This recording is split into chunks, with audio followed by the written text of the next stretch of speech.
Okay, moving with the chapter ahead, we are towards the end of the chapter.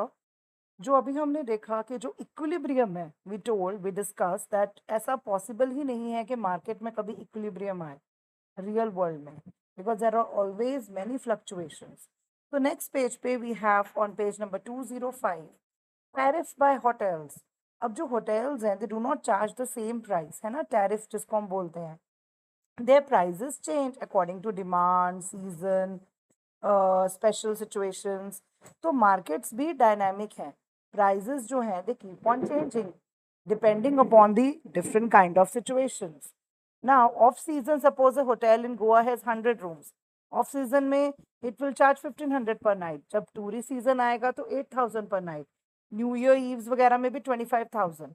तो ये depend करता है price fluctuation, जिसमें उनका एक सीजन या स्पेशल ओकेजन्स जो हैं वो कंडीशंस बन जाती हैं. If a group tour cancels it's booking, the hotel में रिड्यूस टैरिफ, क्योंकि उनको हो रहा है कि उनके काफ़ी सारे रूम्स कैंसिल हो गए, तो उस कंडीशन में भी वो अपने रूम के टैरिफ जो हैं वो चेंज कर देंगे. सो ये कुछ यहाँ पर कुछ they have given us a reason, जैसे festivals, weather forecast, number of days left before arrival.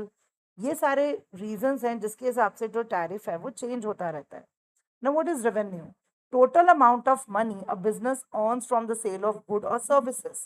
कि एक बिजनेस के गुड्स के सेल या सर्विसेज से रेवेन्यू, इनकम, प्रॉफिट, कितना प्रॉफिट या कितना रेवेन्यू हमने अर्न करा है उस पर्टिकुलर बिजनेस का या प्रोडक्ट को सेल करके. So that is what we call as revenue. Next यहाँ पर एक थिंक अबाउट इट है, our choices today affect future resources. For example, high demand for fast fashion, over use of ground water can happen. अगर हम बहुत ज़्यादा water use कर लेंगे या ओवर फिशिंग करेंगे, फिशेस कम हो जाएंगी उस पर्टिकुलर एरिया में, ग्राउंड वाटर कम हो जाएगा. सो क्या हमें फोकस करना चाहिए सिर्फ शॉर्ट टर्म गेन्स पे? नो, हमें आगे की फ्यूचर लॉन्ग टर्म गेन्स पे भी कवर करना चाहिए, फोकस करना चाहिए. ये जो चीज़ है ये करती है गवर्नमेंट. यहाँ पर आता है role of government in the economy. Before discussing this, let's discuss few topics.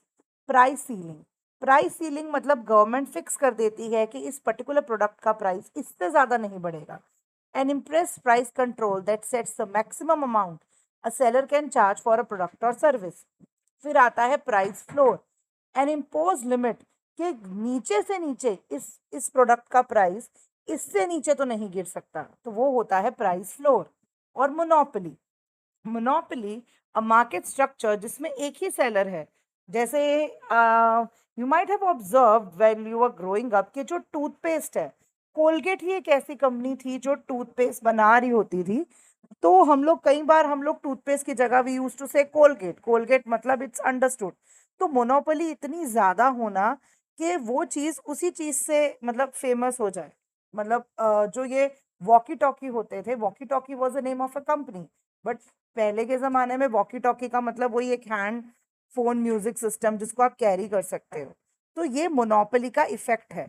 तो गवर्नमेंट जो है, अभी हम let's see the now let's review the topic, role of the government.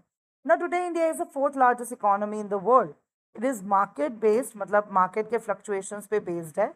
Regulated economy जिसमें prices depend upon demand and supply.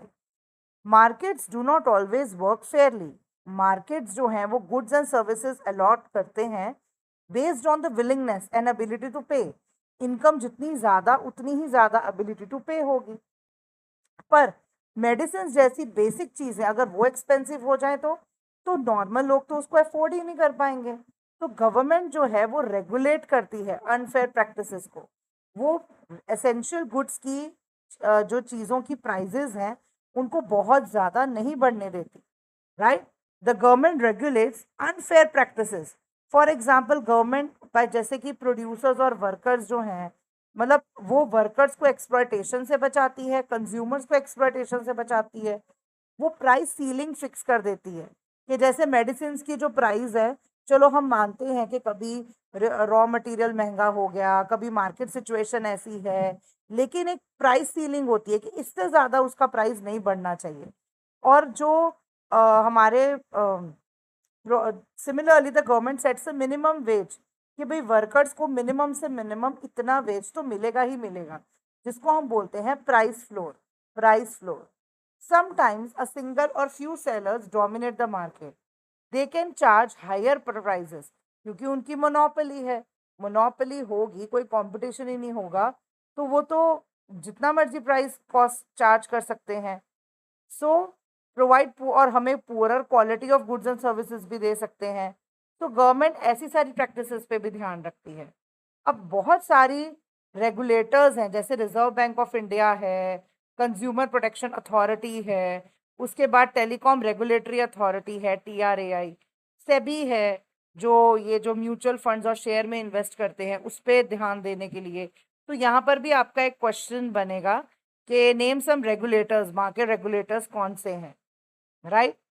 Next है आपका, during कोविड-19 the demand for sanitisers surge, बहुत ज़्यादा बढ़ गई थी, तो जिसकी वजह से बहुत लोगों ने होर्डिंग कर ली, मतलब बहुत सारे जिनके पास मास्क वगैरह पड़े थे उनको होर्ड कर लेना, मार्केट में सप्लाई ही ना होने देना, ताकि उसकी मार्केट में उस पर्टिकुलर चीज़ की शॉर्टेज आ जाए और उसके बाद जो है उसका प्राइस जो है वो बढ़ जाए। तो और black marketing, illegal trade of goods and services. Now some shopkeepers began hoarding and black marketing. Government ने फिर इंटरवेन किया under the essential commodities act कि एसेंशियल कमोडिटीज का retail price ₹100 for 200 ml bottle पर ही हो सकता है, इससे ज़्यादा आप चार्ज नहीं कर सकते। तो फिर जिन्होंने होर्डिंग करी हुई थी उनको एट दी एंड अपना सारा होर्डेड मटेरियल बाहर निकालना पड़ा, राइट। सो इस तरीके से गवर्नमेंट ने ये होर्डिंग को रोका। और ब्लैक मार्केटिंग क्या होता है, जैसे दुबई में गोल्ड सस्ता है तो लोग वहां से स्मगल करके गोल्ड ले आएंगे और फिर सस्ता लेकर आएंगे, फिर यहाँ पर महंगे दामों पे बेचेंगे और उस पे वो कोई एक्साइज ड्यूटी वगैरह भी नहीं देंगे, तो वो फिर होती है ब्लैक मार्केटिंग, इलीगल तरीके से गुड्स की सेलिंग या buying. Provision of public goods. Now, public goods are goods and services that are provided by the government for the benefit of all citizens. For example, roads, bridges, public parks, street lighting, ये सारा काम government का है, government ही हमें provide करती है। Defence भी, country का डिफेंस भी गवर्नमेंट के अंडर आता है। ड्रेनेज सिस्टम्स जिससे लिविंग कंडीशंस इंप्रूव हो, वो भी गवर्नमेंट के अंडर आता है। ना suppose your neighbourhood needs a park, उसको बिल्ड करना बहुत एक्सपेंसिव हो जाएगा। हाँ, अगर हर फैमिली 5,000 कंट्रीब्यूट करे तो पार्क बन जाएगा, बट ज़रूरी तो नहीं कि हर फैमिली ही ऐसा सोचे। कि अगर वो कुछ फैमिलीज ऐसा भी तो सोचेंगी कि अगर मैं नहीं भी पे करूंगा, बाकी पे कर देंगे तब भी तो पार्क बन ही जाएगा। तो वो ऐसे करते करते तो पार्क कभी बनेगा ही नहीं। This explains that why goods that benefit every